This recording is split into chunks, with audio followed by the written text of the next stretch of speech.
Pertama-tama kami ucapkan selamat kepada teman-teman Afkar Academy, juga pada kawan-kawan yang hadir pada kesempatan yang berbahagia ini.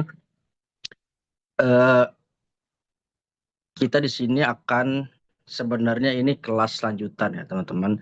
Ini adalah merupakan kelas lanjutan di mana kita bulan lalu sudah berdiskusi, ya, sudah ngobrol bareng mengenai takrib, ya. Ini masih dalam rangkaian penelitian hadis. Nah, di sekarang ini ya, kajian di Rosatul Asanid atau kajian sanad ini merupakan program lanjutan ya dari kemarin takrib. Eh, Baik teman-teman, kami akan mulai dengan di Rosatul Asanid ya. Jadi di sini sebenarnya ada beberapa kitab ya, walaupun kita branding di sosial media berkenaan dengan di Rosatul Asanid itu kita rujukannya pakai kitab Abdul Aziz Asyaya ya. Itu di Rosatul Asanid judul kitabnya ya.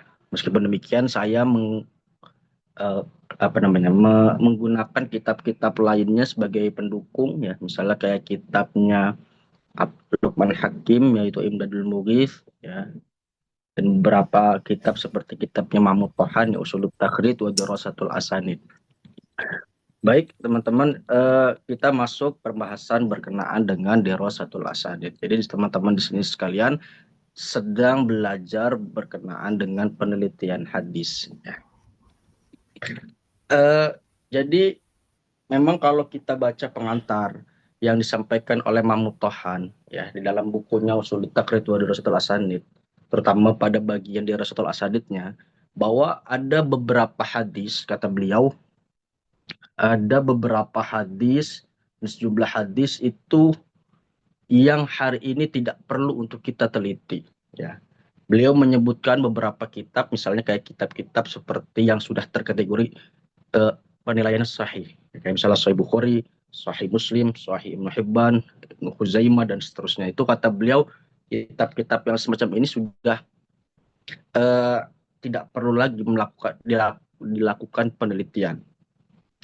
Tapi ada juga pendapat yang menarik, teman-teman. Saya pernah dengar ini dari guru saya, itu Dr. Andi Rahman, dalam kelas beliau, bahwa beliau pernah juga menyampaikan bahwa sebenarnya seluruh hadis yang ada di dunia ini tuh sudah diteliti oleh para ulama, dan saya juga pernah dapat ini di ibarah satu kitab, cuman saya coba tadi cari-cari cuman nggak ketemu teman-teman. Eh, bahwa kata beliau seluruh hadis di dunia ini sudah diteliti para ulama ya. Jadi sebenarnya apa sih kita kok belajar di Rasatul Asanid? Nah, apa fungsinya kalau misalnya seluruh hadis sudah diteliti para ulama?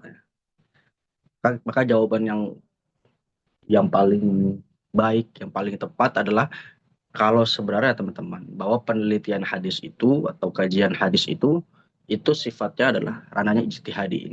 Ini disampaikan oleh Syuhudi Ismail ya, dalam bukunya itu metode penelitian hadis. Beliau di kodimanya beliau sampaikan ini kalau yang namanya penelitian hadis itu sifatnya ijtihadi. Jadi ulama, karena sifatnya ijtihadi, maka penilaian-penilaian ulama terhadap hadis itu potensi bisa benar, bisa salah ya. Bisa benar, bisa salah. Jadi karena memang sifatnya bisa benar, bisa salah. Misalnya Imam At-Tirmidzi bisa salah dalam menilai hadis. Imam Al-Bukhari bahkan bisa jadi salah dalam menilai hadis. Maka karena sifatnya ijtihadi itu, maka Dirasatul Asanid atau Dirasatul Hadis, kajian hadis ini, penelitian hadis ini tepatnya ya, itu masih relevan teman-teman untuk kita pelajari. Masih ada celah buat kita buat memberikan penilaian, memberikan hukum terhadap hadis, ya, hadis sahih hasan ataupun dhaif. Misalnya misalnya sebagai contoh ya teman-teman, kayak Imam Ahmad dan beberapa imam-imam hadis itu mengkategorikan hadis dhaif dan hadis thalabul ilmi fardhatun ala kulli muslimin. Ya, itu kan karena hadisnya beredar di Kufah, kata Imam Ahmad hadis ini matrukun ya, hadis ini dhaif dan kategorinya tidak bisa diamalkan dan lain sebagainya. Tapi ada penelitian baru dari Ibn Sulwuri dia menemukan yang secara khusus itu tidak sampai ke kategori periwayat ini mutahambil kadib. Kan hadis ini bisa dijadikan hujah dan diterima. Kategorinya adalah hadisnya sahih. Nah, hal-hal yang semacam ini teman-teman. Jadi kita ini di sini belajar tentang penelitian hadis ya, fungsinya adalah itu. Ya, kita bisa jadi melakukan kajian ulang apa yang telah dikomentari para ulama. Ini jadi bisa jadi kita belajar di sini adalah berkaitan dengan bagaimana si ulama menilai hadis ya.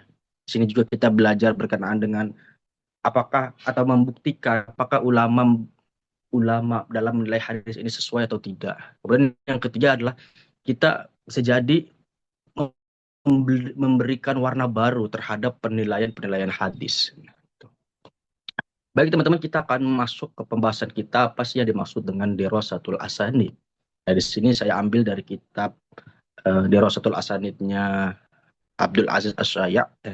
Beliau menyebut di sini adalah at-tahaqquk min tawaffuri syurutil hadisil maqbuli.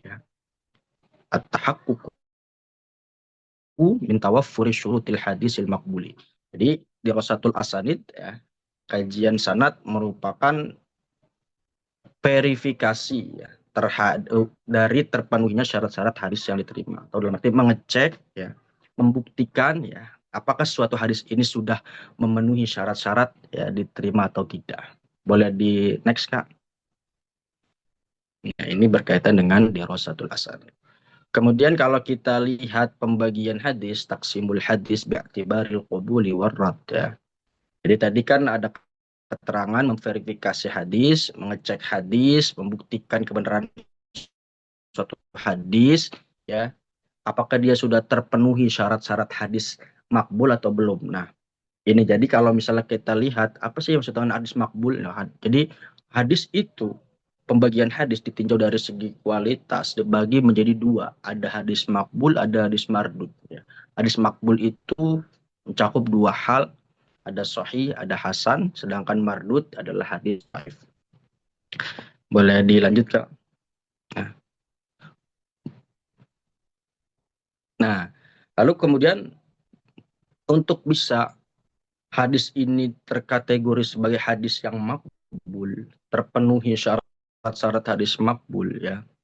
Di sini ada 5 cara, ada 5 langkah, ada 5 syarat ya. Ada 5 syarat suatu hadis bisa disebut sebagai hadis sahih, hadis yang sahih.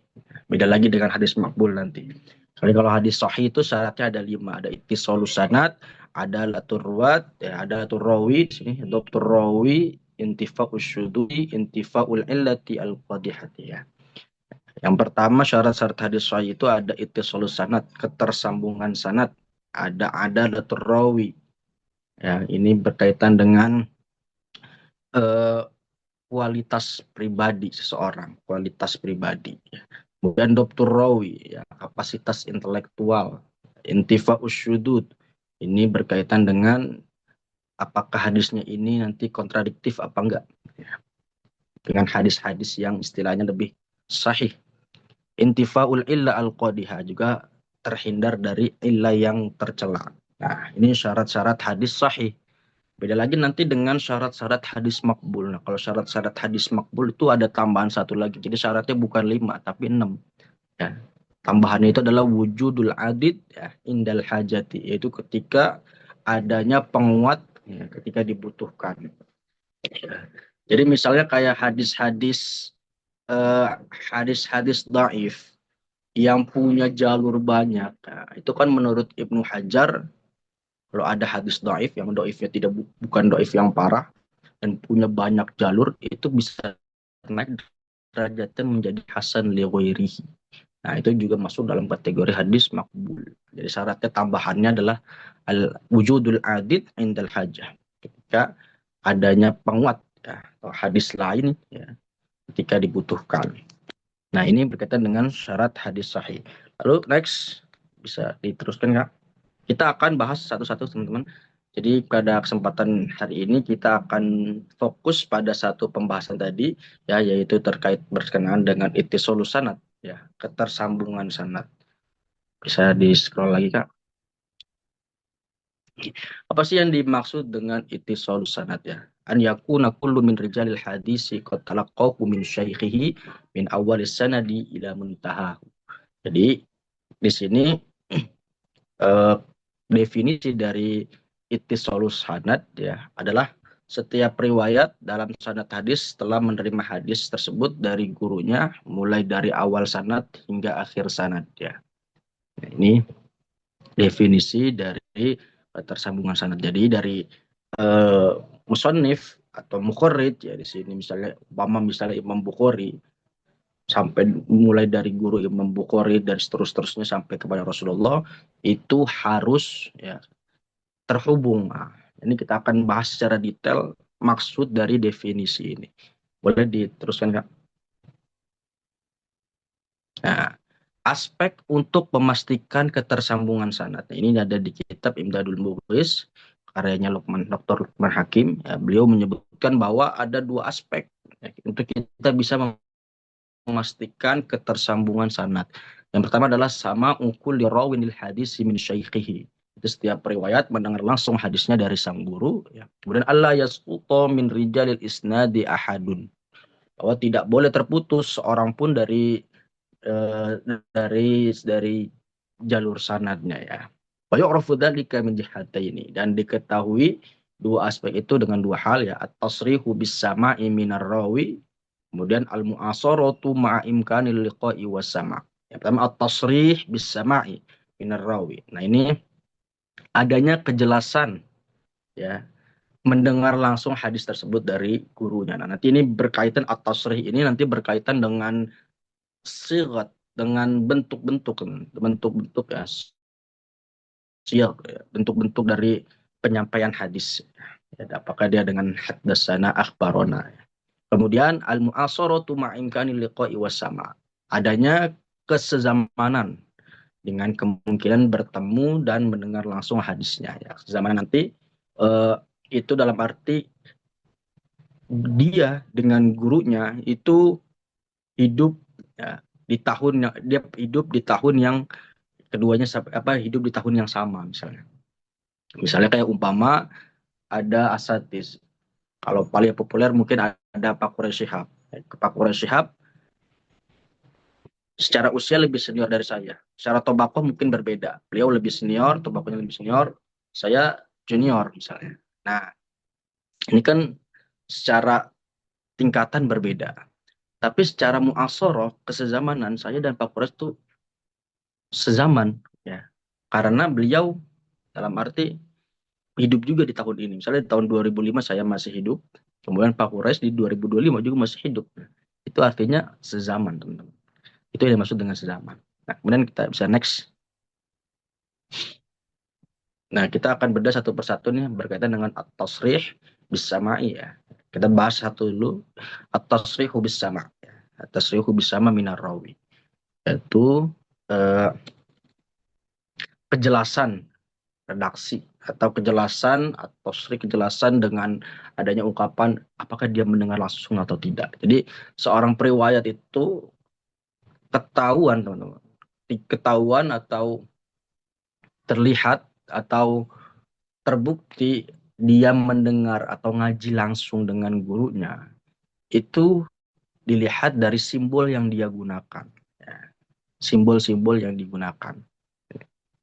Ini terlihat dalam sebuah sanad. Misalnya kalau di dalam sanad ada lafaz haddasana, haddasani, sami'tu, akhbarona, akhbaroni, qara'a alaina, sami'na alaihi, wa qala lana, wa hakalana. Ini sigot-sigot yang sigot-sigot tasrih. Ya. Sigot-sigot yang pasti mendengar hadisnya dari guru ya. Nah, lalu bagaimana? Tapi teman-teman, bahwa sebenarnya kalau periwayat seperti ini dia pasti mendengar kan. Tapi bagaimana kalau ada misalnya periwayat yang kategorinya dia menggunakan hadasana tapi sebenarnya dia nggak pernah ngaji langsung, yang nggak pernah mendengar langsung, maka otomatis orang-orang yang semacam itu, periwayat yang semacam itu dikategorikan oleh para ulama hadis sebagai ulama yang kadzab, dia berdusta ya. Nggak ada riwayat hadis menggunakan redaksi misalnya hadasana padahal dia tidak pernah mendengar langsung dari gurunya, yaitu dikategorikan sebagai riwayat yang kadzab, dusta. Nah, ini bentuknya bentuk tasrih. Next, Kak, boleh. Nah, ada juga di dalam hadis itu sering kita jumpai bentuk-bentuk yang ghairu tasrihin, ya, yang tidak pasti mendengar. Ini masih 50-50. Oke, bahkan ada ulama yang cenderung mengorientasikan ghairu tasrih itu ya inqita asal hukumnya, asal hukum dari ghairu tasrihin. Itu adalah inqita bahkan sampai ditemukannya bukti-bukti kalau dia itu tersambung. Misalnya an fulanin qala fulanun anna fulanan, ya. Ini redaksi-redaksi semacam ini yang dikategorikan sebagai redaksi yang ghairu tasrih, yang 50-50. Apakah dia tersambung kepada gurunya atau langsung kepada gurunya atau tidak. Nah, next kita lanjutkan. Jadi kalau di kita temukan gitu redaksi hadasana, mungkin dia bagian-bagian awal redaksinya hadasana akhbarona, kemudian kok setelah 2 periwayat atau 3 periwayat disebutkan justru redaksinya menggunakan yang ghairu tasrih ini, yang dengan sigot an, ya, an fulan gitu ya. Lalu bagaimana solusi ketika seorang periwayat itu menggunakan sigot ghairu tasrih? Syurutul hukmi bittisali liman lam yasrah.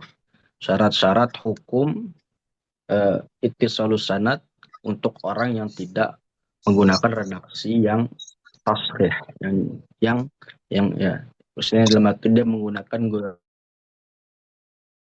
gawi asiqo salam riwayat.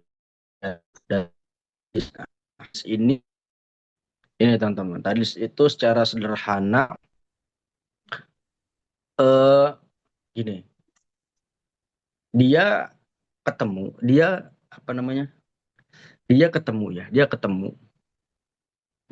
tapi dia tidak mendengar atau tidak ngaji langsung kepada gurunya.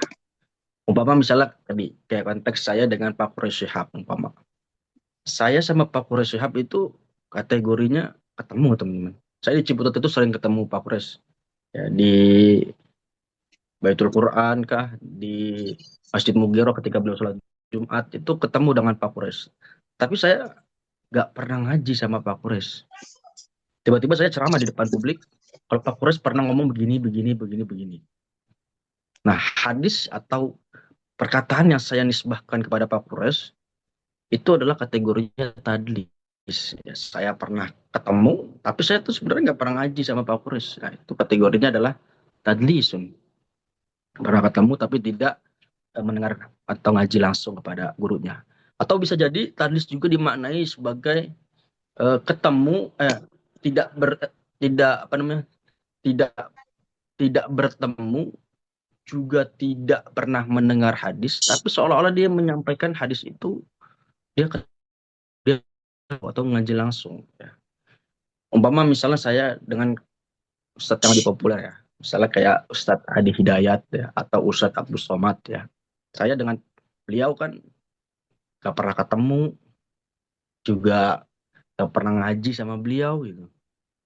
Tiba-tiba saya ceramah ngutip pendapat beliau, pendapatnya Pak Ustadz Adi Hidayat atau Ustadz Abdul Somad, ya. Nah, itu maka terindikasi itu ceramah saya atau kalam yang saya sampaikan itu adalah tadlis. Nah, kemudian subutul mu'asarati, ya, kita memastikan kesezamanan, kesemasaan, ya, antara guru dengan muridnya. Kemudian yang terakhir adalah imkanul liqa'i was sama'i.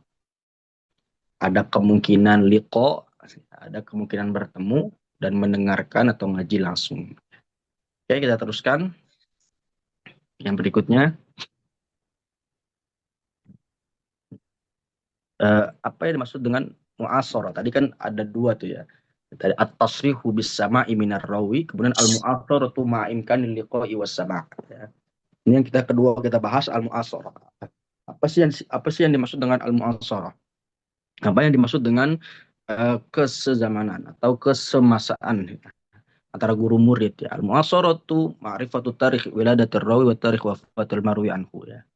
Nah, itu tadi cara yang bisa kita tempuh ya untuk mengetahui kesemasaan antara guru dengan murid adalah kita mengetahuinya dengan tahun lahirnya si periwayat atau si murid ya. Wa tarikh wafatil marwi anhu dan tahun wafatnya si guru ya. Misalnya umpama saya lahir di tahun 98 sampai sampai saat ini, sampai 2025. Kemudian ada Pak Kures, umpama kita anggaplah beliau eh, lahir di tahun 60-an lah ya, 1960. Dan beliau sampai sekarang belum wafat, sampai tahun 2025 ya, 2025. Nah, itu artinya kan ada jarak sekitar 27 tahun tuh. Ada masa di mana dari tahun 98 ya sampai tahun 2025 ya itu kan sama hidup di situ di tahun tersebut antara saya dengan Pak Presiden dengan Pak Soman. Nah, kemudian ada imkanul liqa'i, kemungkinan bertemu. Nah, ini disebutkan oleh Imam Al-Alai, apa sih yang dimaksud dengan imkanul liqa? Kan ada subutul liqa, ada imkanul liqa. Jadi kalau Imam Bukhari kan mensyaratkan itu harus subutul liqa, harus pasti bertemu. Terangannya jelas, informasinya jelas kalau si fulan, si murid ini mendengarkan secara pasti ke gurunya. Ya. Kalau misalnya Imam Muslim, imkanul liqa. Ya. Nah, ini yang dipakai oleh jumhur ulama untuk kriteria hadis ya. Biasanya ulama menggunakan diksi imkanul liqa yang dipegang oleh Imam Muslim, yaitu kemungkinan bertemu. Ya. Jadi kalau kata Imam Al-Alai dalam kitab Jami'ut Tahsil, kata beliau maksud dari imkanul liqa itu min jihatisin wal baladi ya. Dari segi tahun dan juga kotanya. Ya, misalnya eh Chris pernah menyinggahin kota beberapa kota lah ya. Saya juga dari Jakarta pernah menyinggahi daerah-daerah ya. Misalnya di masuk itu karena sama pernah menduduki, misalnya saya sama Pak Kures sama pernah menduduki daerah Cipta, kemungkinan antara saya dan Kanuni tidak ada diksi yang secara pasti menyebut saya sama Pak Kures itu bertemu. Maka maka penggunaan tadi tahun wafat, tahun maksudnya dalam arti tahun di mana saya dan guru saya itu punya hidup, negerinya ketahui bahwa misalnya si priwat ini terkategori imkanul liqa. Oke. Teman-teman, ini kira-kira kritis apa yang dimaksud dengan ittisalus sanad. Nah, kita mungkin bisa buka satu lagi Kak. Lihat habis kan ya? Kita buka dengan toh kita membuktikan ya ketika tersambungan antara satu riwayat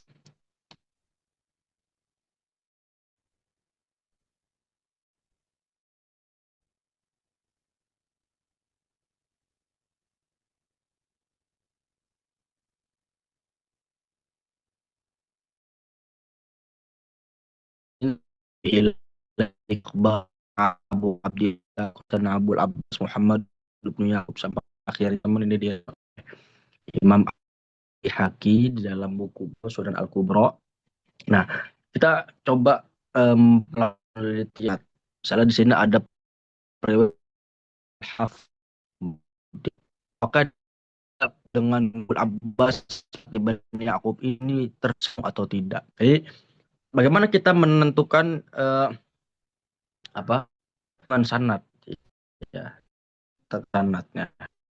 Jadi kalau akhbar pertama ini sebenarnya ini teman-teman ini digunakan untuk konsiderasi siapa si Mukhorid, siapa Mukhoridnya adalah Imam Al-Baihaqi dengan Abu Abdillah, jadi Imam Hakim sebenarnya Hakim. Jadi nama ini untuk Ittisalus sanad antara Ki dengan Abu Abdillah. Kemudian haddasana yang kedua, haddasana Abul Abbas Muhammad bin Yaqub. Nah, di sini ini untuk menentukan ketersambungan antara Abu Abdillah Al-Hafidh dengan Abul Abbas Muhammad ibn Yaqub. Ya. Kita akan bedah, kita akan lakukan sanad. Nah, ini, kemudian ada dua catatan dari materi tadi. Jadi kita untuk bisa menentukan apakah sanad ini bersambung atau tidak adalah dengan cara tasbih sama minar rawi. Bentuk penyampaiannya apa sih yang digunakan? Bentuk sigot adanya apa sih yang digunakan? Apakah tadi dengan tasrih apakah dengan tegas yang menunjukkan pasti bertemu ya, atau justru yang tidak menunjukkan, atau 50-50 ya, 50-50 atau apa hadis maksudnya. Nah, di sini sudah punya indikasi ya, teman-teman. Nah, di sini kami sudah menggunakan atau mencari dengan buku-buku Rijalil Hadis ya, kitab-kitab Rijalil Hadis. Terdiri dari cakupannya itu kan, kalau Rijalil Hadis, Tarikh Ruwat ya, sama Jarh wa Ta'dil. Nah, sini saya fokuskan materi dalam Rijalil Hadis untuk istilahnya untuk memenuhi komponen ittisalus sanad aja. Nah, jadi sini saya ambil misalnya Abu Abdillah Al-Hafiz wa Al-Hakim Ainas-Sabur kama warda fi kitab Syuyukhil Baihaqi. Nah, jadi kalau misalnya ini sebenarnya keterangan ini, kalau misalnya Imam Al-Baihaqi menyebut Abu Abdillah Al-Hafidh, itu berarti beliau menyebut Al-Hakim Ainas-Saburi yang punya kitab Al-Mustadrak ya, ismuhu Abu Abdillah. Jadi kita mengidentifikasi, kalau kata Imam Muthahan itu langkah pertama untuk penelitian hadis adalah kita benar-benar mengidentifikasi dulu. Ya, tahdid minar ruwat, tahdid minar rawi. Kita memastikan atau mengidentifikasi periwayatnya ini siapa. Nah, ini jadi kita tentukan dulu siapa periwayat ini, Abu Abdillah Al-Hafiz itu siapa, ya. Kemudian terus Al-Ma'ruf Ibn al-Bayy' wulida fi syahri Rabi'il Awal sana 21 wa 300 300 ya. Dia lahir pada bulan Rabiul Awal tahun berapa ini, 321 ya, 321 asyafi apa ini, Sarkhos ya, Sarkhos apa Surkhus apa ini. Wa Naisabur wa Marwa wa Baghdad wa Bukhara wa Rai wa Khurasan wal Kufa wa Makkah. Nah, dia hidup ini untuk membantu kita untuk mengetahui lokasi keberadaan dari Abu Abdillah Al-Hafiz, pernah rihlah ilmiah kemana aja. Hidup di Sarkhos ya, kemudian Naisabur, Marwa, Baghdad, Bukhara, Roy, Khurasan, Kufada. Kemudian wafatnya pada tahun 405 Hijriah. Kemudian ini rawaan ya, rawaanhu juga ini menunjukkan koneksi periwayatan ya, pernah ngambil riwayat dari siapa aja. Walaupun kata Abdullah atau Abdul Aziz Al-Syaya ya, kalau rawaan atau rawaanhu di kitab-kitab rijal itu sebenarnya enggak menunjukkan tentang ittisal, itu sebenarnya enggak menunjukkan soal pasti dia belajar hadis atau kepastian belajar hadis. Karena memang kitab-kitab rijal itu menuliskan rawaan atau rawaanhu itu ya hanya berdasarkan kalau ada hadis fulan fulan, itu dimasukkan dari rawaan atau rawaanhu ya. Itu tidak mengindikasikan ittisal kalau kata Abdul Aziz As-Sayyad gitu. Jadi kalau ittisal ya ditentukan ya hanya dengan itu dua tadi. Sigot hadasana dan atau sigot tasrih dengan mu'asarah dan kesezamanan, kesemasaan itu tadi. Nah, kemudian kita sudah temu ya. Jadi Abu Abdillah Al-Hafiz lahir 321 sampai 405 Hijriah. Kemudian gurunya Muhammad ibn Yaqub. Boleh scroll ke bawah, Pak? Boleh scroll ke bawah. Nah, ini Muhammad ibn Yakub. Beliau di sini keterangannya adalah dia tahun ini ukur berapa tuh? Kalau kita kalau kita umpama hitung dari tahun wafatnya si guru 346 346 sama tadi Abu Abdillah Al-Hafiz tahun berapa tadi? 405 ya, 405. 405 346. Ya. Artinya ada rentang usia 50 eh tadi 4 tadi lahirnya tahun berapa, Kak? Nah, tadi kan kalau sini wafat tahun 4 berapa tadi? Abu Abdillah Al-Hafiz lahir tahun 21 ya, 1321. Nah, artinya kan Muhammad ibn Yakub dengan siapa?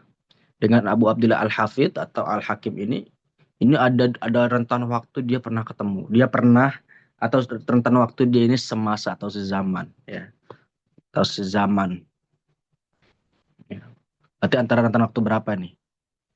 Muhammad ibn Yakub kan wafat tahun 346. Sedangkan Al-Hakim tadi atas berapa, Kak? Al-Hakim 405 ya. Atau akhirnya 346 lahirnya tahun 321. 321 ya. Artinya kan ada rentan waktu 25 tahun ya teman-teman. 25 tahun di mana eh, Muhammad ibn Yakub dengan Abu Abdillah Al-Hafiz itu hidup semasa ya. Kalau kita kita bisa aja memprediksi di kapan tahun-tahun dia terjadi ya. Kalau misal dari segi tahun misalnya umpama ini eh, di tahun kan kalau misalnya menerima hadis itu baru dianggap ketika dia itu mayis. Mayis itu kalau kata ulama fikih 5 sampai 7 tahun. Ya, anggap aja lah kita 6 tahun lah ya, 6 tahun. Berarti rentan waktu antara 300 tahun 327-an. Ya, anggap dari 327 itu sampai 346 itu rentang waktu antara Muhammad ibn Yakub dengan Abu Abdillah Al-Hafiz ngaji ya. Tapi kalau misalnya kita lebih detail lagi harus bisa memastikan. Nah, ini kan ketemunya di Naisabur, di Mesir ya kan sama-sama pernah menyinggahi beberapa kota. Nah, kita harus bisa pastikan di tahun berapa nih kira-kira yang antara Muhammad ibn Yakub dengan Abu Abdillah Al-Hafid itu punya tahun yang sama ya, kunjungan yang sama di negara atau kota tersebut. Nah, itu. Baik teman-teman, ini kira-kira jadi setelah kita mengetahui eh, tahun lahir, tahun wafat dari setiap riwayat dan menunjukkan adanya kesemasaan, kemudian kita sudah berhasil menemukan segotnya yang digunakan itu apa, misalnya haddasana, ya maka ini bisa kita pastikan koneksi antara Abu Abdillah Al-Hafiz dengan Muhammad ibn Yaqub yaitu adalah ittisal, muttasil. Baik teman-teman, itu berkaitan dengan penelitian hadis, concern kita pada ketersambungan sanad. Barangkali teman-teman ada yang ingin didiskusikan. Kalau bisa jawab, nanti kalau misalnya pertanyaannya bisa saya jawab. Kalau misalnya agak sulit, mungkin jadi PR buat saya. Nanti insya Allah saya buka-buka kitab lagi atau saya tanya guru-guru hadis saya nanti. Baik, saya kembalikan kepada Kak Mais. Baik, terima kasih Ustadz atas pemaparan materi malam ini. Selanjutnya untuk para peserta kelas ilmu sanat ya, bagi yang ingin bertanya dipersilahkan. Ya, Bismillahirrahmanirrahim. Mau izin tanya, Kak? Baik Buya, monggo. Ya, Assalamualaikum, Ustaz. Ya. Waalaikumsalam warahmatullahi wabarakatuh. Ya, Alhamdulillah, syukron kasiran atas ilmu yang dipaparkan, Ustaz. Ini menarik sekali ya, setiap berbicara tentang ilmu hadis. Ada yang ditanyakan, Ustaz, karena untuk memverifikasi perawi itu ya, ada ketersambungan sanad seperti yang tadi dipaparkan, kan tentu kita harus ngecek ke profil perawinya, Ustaz ya. Eh, nah, mau yang ditanyakan itu kira-kira kitab apa Ustaz yang recommended yang biasa digunakan oleh para ulama yang muktamad gitu ya, kitab yang muktamad terkait dengan rijalul hadis. Karena kan ya perlu dicek satu-satu Ustaz ya profilnya ya gitu. Itu aja mungkin Ustaz. Mohon pencerahannya untuk rekomendasi kitab terkait rijalul hadis Ustaz. Jazakallah khairan katsiran. Assalamualaikum warahmatullahi wabarakatuh. Waalaikumsalam warahmatullahi wabarakatuh. Terima kasih atas pertanyaannya, Buya Rizky. Selanjutnya, ini ada pertanyaan dari Ahuya Abdul Haris. Inisial AH, dipersilakan pertanyaannya.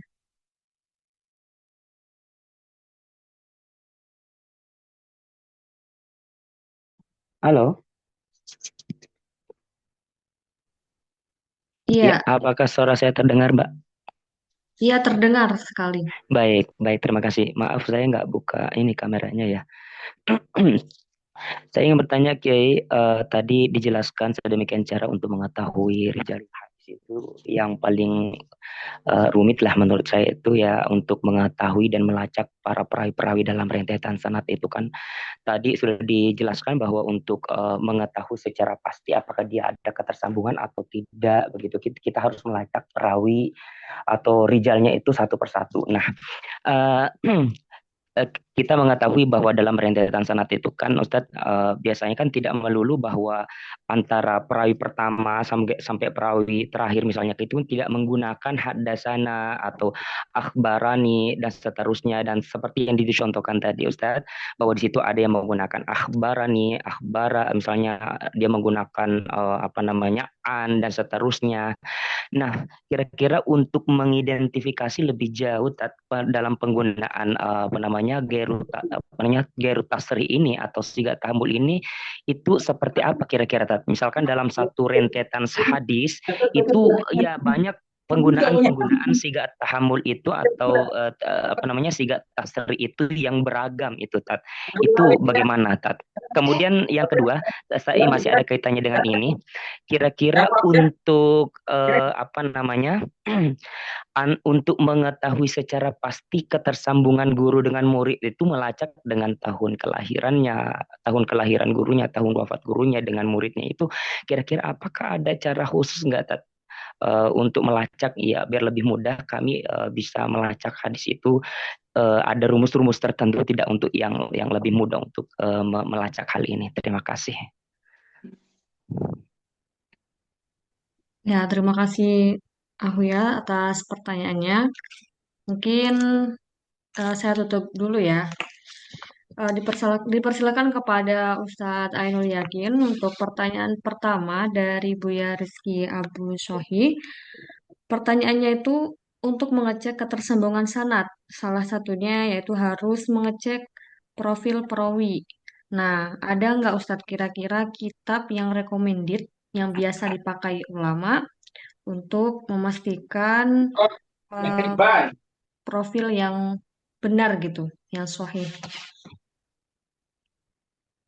Eh, Berkaitan dengan kitab-kitab Rijalul Hadis, ya, ini sebenarnya seluruh kitab yang berkenaan dengan Rijalul Hadis itu direkomendasiin sama para ulama. Jadi saya juga, jadi ulama tuh sebenarnya nggak ini ya, nggak memberikan kamu harus pakai kitab ini, kamu harus pakai kitab ini.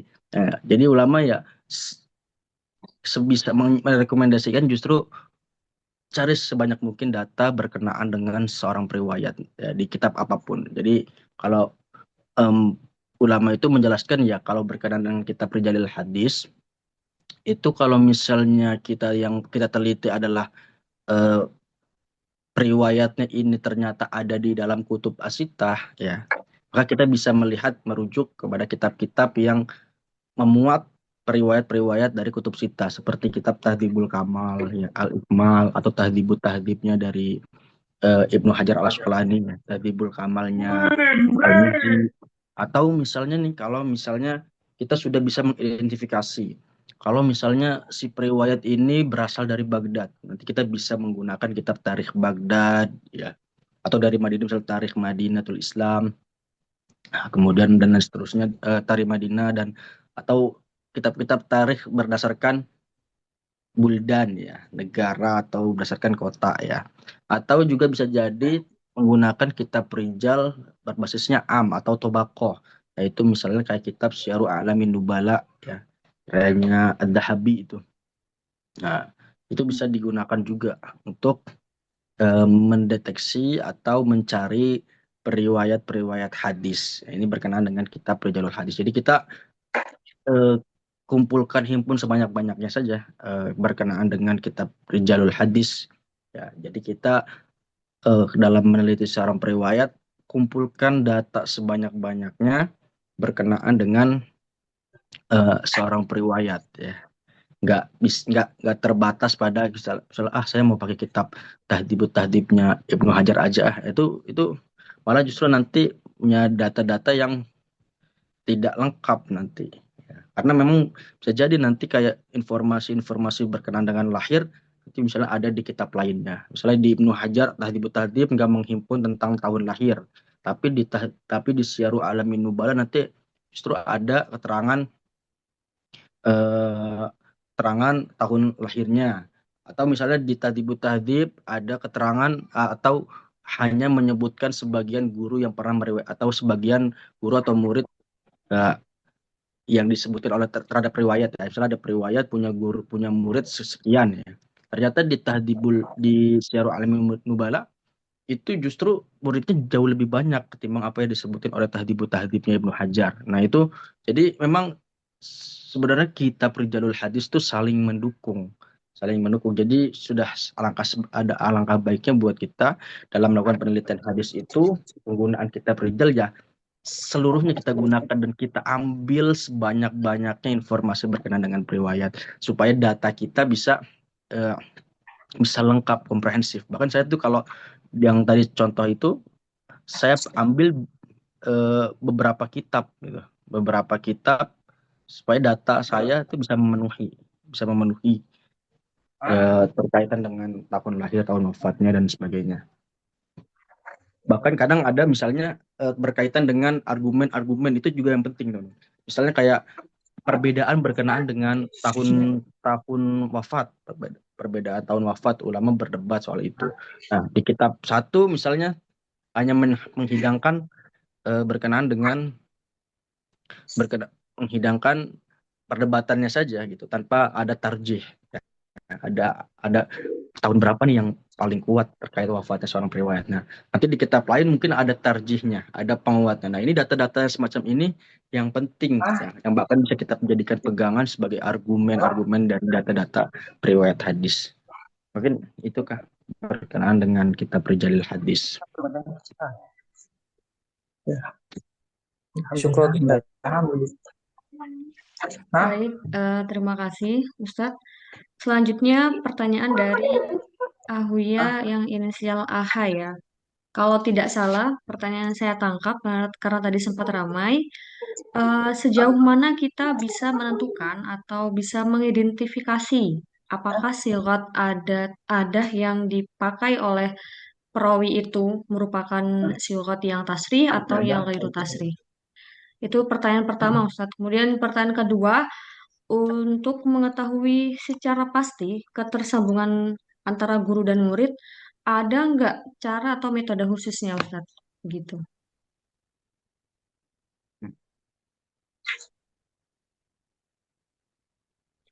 Tadi berkaitan dengan apakah yang pertama? Saya lupa. Nah, yang pertama ini Dengan tentang sejauh mana kita bisa mengidentifikasi apakah sigat yang dipakai perawi itu adalah sigat tasri atau ghairu tasri. Itu kalau tidak keliru. Iya, itu sigot tasrih, ghairu tasrih. Tadi kan sudah kita memberikan klasifikasi itu. Tasrih itu cakupannya apa dan ghairu tasrih cakupannya apa. Jadi kalau ghairu tasrih kan hanya mencakup tiga komponen. Jadi menggunakan redaksi an, menggunakan redaksi anna atau anan ya. Juga bisa menggunakan redaksi satu lagi apa tadi, kola. Ya. Kolanya yang tidak menggunakan objek. Misalnya kola fulanun ya. Misalnya misalnya kola zuhriyu, misalnya Imam Al-Bukhari sering mengucapkan begitu ya. Qala Zuhriyu bla bla bla bla. Kada wa kada wa kada misalnya. Nah, itu kalau menggunakan objek biasanya ada diksi lana. Qala lana. Nah, kalau ada objeknya ini sudah masuk dalam konteks tasrih. Ya, ada tasrih. Jadi misalnya si periwayat fulan menyampaikan atau ngomong ini objeknya kepada muridnya dan lain sebagainya itu. Nah, tadi. Jadi kalau misalnya tasri kan tadi hadasana akhbaroni ya. Hadasani kalau ghairu tasri ya itu. Nah, meskipun di dalam satu hadis teman-teman bawa dalam satu hadis tuh enggak semuanya itu ini sigotnya tuh sigotnya tuh satu jenis saja. Misalnya dalam hadis tadi aja. Kalau kita lihat di hadis yang tadi saya contohkan itu enggak semuanya sigot tasri. Ya. Tapi bagian-bagian awal itu sigotnya tasrih, kemudian bagian-bagian yang berikutnya ya, 2 periwayat di atasnya atau 3 periwayat di atasnya lagi itu menggunakan sigot yang an fulan gitu. Ya, jadi memang dalam hadis itu uniknya di situ. Jadi kalau apa namanya?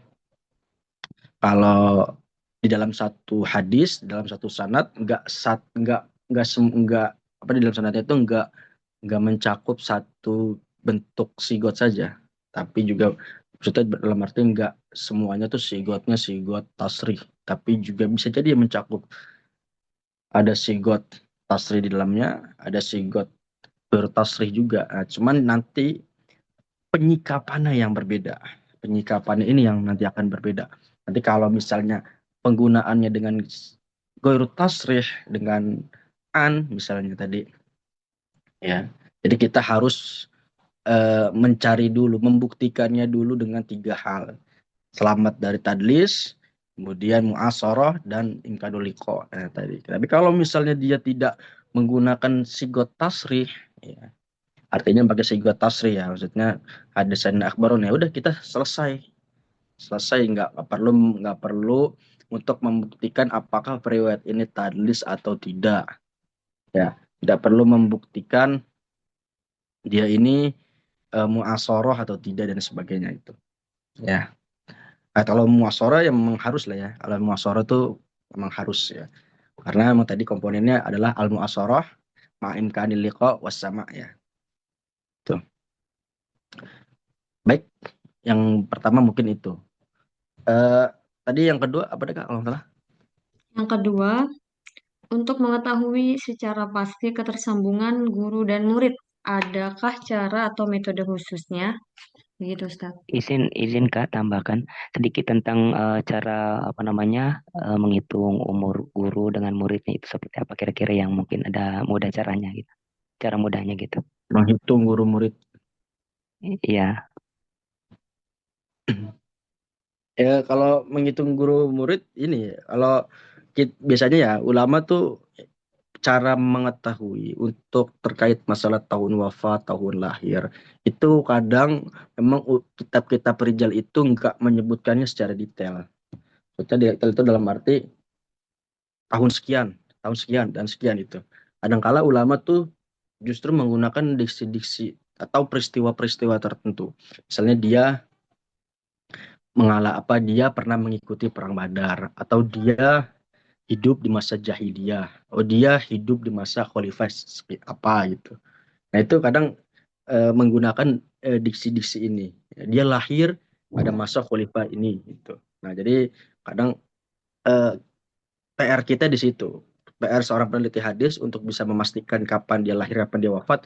Kadangkala ulama rijal menggunakan diksi-diksi bukan tanggal pasti, bukan nomor tahun secara pasti, tapi menggunakan peristiwa-peristiwa dan nomor peristiwa di seperti apa hal-hal yang semacam itu tadi. Itu berkaitan dengan apa tahun ya, tahun lahir dan tahun wafat. Nah kemudian kalau misalnya cara mudah untuk menghitung. Jadi kalau misalnya mengukur perihal ketersambungan sanad atau muasorohnya ya, atau kesemasaan itu kita juga perlu mempertimbangkan disiplin ilmu hadis tuh.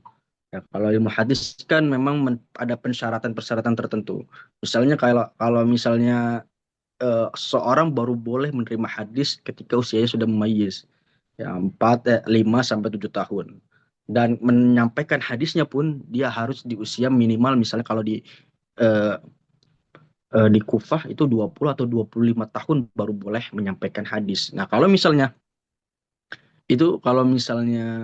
umpama nih, kayak ada periwayat seperti Ibnu Ishaq ya, pernah meriwayatkan hadis dari istrinya Hisham ibn Urwah ya. Hisham ibn Urwah itu sahabat Nabi dia. Ya.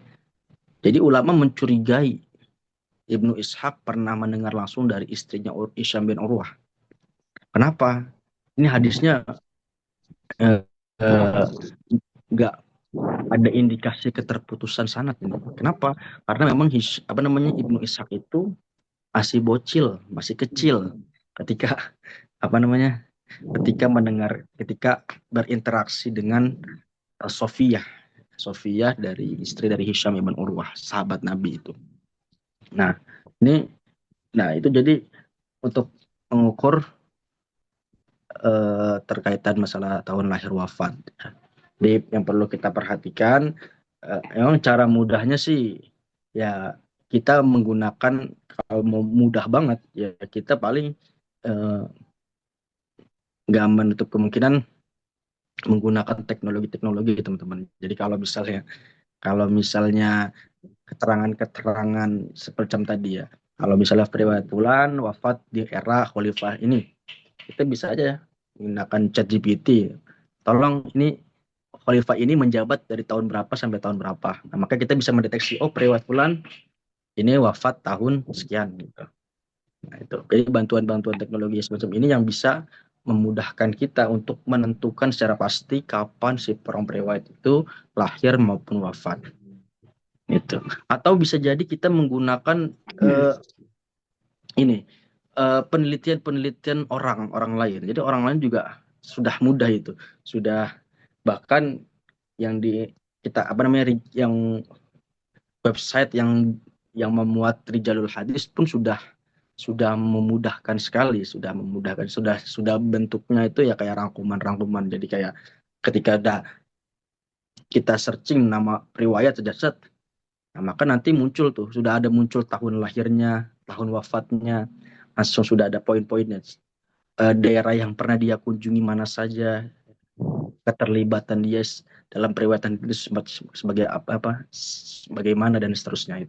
Itu sudah ada yang semacam itu, sudah mengensiklopediakan seluruh dari kitab-kitab Rijalul Hadis. Saya pernah nonton website yang isinya itu sudah cakupan seluruh kitab Rijalul Hadis. Jadi sudah enak, tinggal tahun wafat semacam itu. Cuman kalau misalnya kepentingannya ini ya teman-teman, kalau kepentingannya kepentingannya ilmiah, misalnya kalau teman-teman mau nulis skripsi, tesis ataupun risalah apa segala macam, itu kan nggak relevan, nggak ini juga ya, nggak baik juga kalau misalnya kita menentukan tahun lahir dan wafat itu berdasarkan internet gitu ya, internet atau apa gitu. Jadi kita dituntut untuk melihat sumber aslinya ya, sumber aslinya.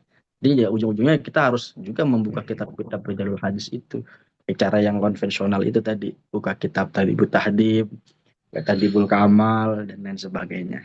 Mungkin itu sih Kak. yang bisa saya jawab. Ya, terima kasih Ustadz. Selanjutnya ini ada pertanyaan dari room chat dari Ahwia Arifin. Izin bertanya Ustadz, apa bedanya tasri haddasana atau haddasani, kemudian akhbarona au akhbaroni qara alaina. Dan ini Ustadz minta penjelasan ulang terkait tadlis. Mm-mm. Oke. Eh, ini berkenaan dengan ini apa perbedaan hadasana akhbarona. Jadi kalau di sini apa namanya? Tadi sigot ya Kak, berkaitan dengan sigot ya. Jadi kalau sigot itu kan eh, kalau redaksinya misalnya sami'tu haddatsani ya, sami'tu atau sami'na haddatsana akhbarona dan lain sebagainya, itu kan indikasi pernah ngaji langsung ya. Tapi ini sebenarnya kalau dalam konteks apa namanya turuk ya, muridis itu diklasifikasikan lagi. Jadi ada yang kategorinya as-sama, ada al-ardu atau al-qira al-syekh ya. Jadi ulama sih mengklasifikasikannya kalau misalnya as-sama ya. Jadi guru menyampaikan hadis kepada muridnya ya, sistemnya ceramah gitu. Nah, itu redaksinya adalah sami'tu sama haddasani haddasana ya. Sami'na ya, haddasani haddasana. Nah, kemudian ada al-ardu atau al-qira'a ala syekh di mana ini guru ya atau murid membacakan hadis kepada gurunya. Nah, membacakan hadis kepada gurunya atau talaki ya, talaki. Talaki dalam arti begini, ini walaupun kata ulama ini masih di apa namanya di ulama tuh berbeda pendapat soal mana yang lebih unggul antara as-sama sama al-ardu atau qira'ah al-syekh. Al-qira'ah al-syekh. Kalau Imam Malik, kalau misalnya al-ardu itu kan termasuk diantaranya akhbarona tuh ada yang mengkategorikannya sebagai eh, apa namanya al-qira'ah al-syekh, membacakan hadis kepada seorang guru. Nah, kalau misalnya di Bukhari itu akhbarona malikun ya. Itu akhbarona malikun itu udah indikasi kalau itu qira'ah al-syekh sebenarnya. Jadi Imam Malik tuh kalau mau dalam meriwayatkan hadis itu dia emang nggak sistemnya nggak Imam Malik menyampaikan hadis kepada muridnya. Karena Imam Malik sendiri bilang, kalau menurut beliau, kata Imam Malik, yang paling unggul itu itu adalah murid membacakan hadis kepada guru itu. Karena kenapa? Karena Quran juga begitu. Quran itu seorang bisa dibatakan bacaannya sudah sesuai kalau dia berhasil membacakan ayat-ayat tersebut atau bacaan Quran tersebut kepada gurunya dan gurunya mengiyakannya gitu. Itu udah sesuai. Maka kata Imam Malik, karena Al-Quran saja dengan sistem qiraah al-syekh, ya maka hadis pun juga harus kayak gitu. Nah, meskipun demikian ini juga ulama banyak yang mendebat ya, mendebat Imam Malik. Kalau asama juga jauh lebih unggul ketimbang al-qiraah al-syekh ya. Kalau qiraah al-syekh kalau sama itu eh, indikasi kalau gurunya itu memang dalam kondisi tidak lalai, tidak apa namanya sadar ya. Jadi beliau memang dalam pengertian eh, concern fokus untuk menyampaikan hadis. Ya. Beda dengan al-qiraah al-syekh. Kalau al-qiraah al-syekh itu berpotensi gurunya tuh lagi bengong gitu. Murid bacain hadis, kemudian kita nggak tahu kan kalau guru kita lagi sebenarnya fokus dengerin apa emang lagi bengong sih gitu. Gitu. Kalau kata orang yang membela terkait masalah sama atau ya.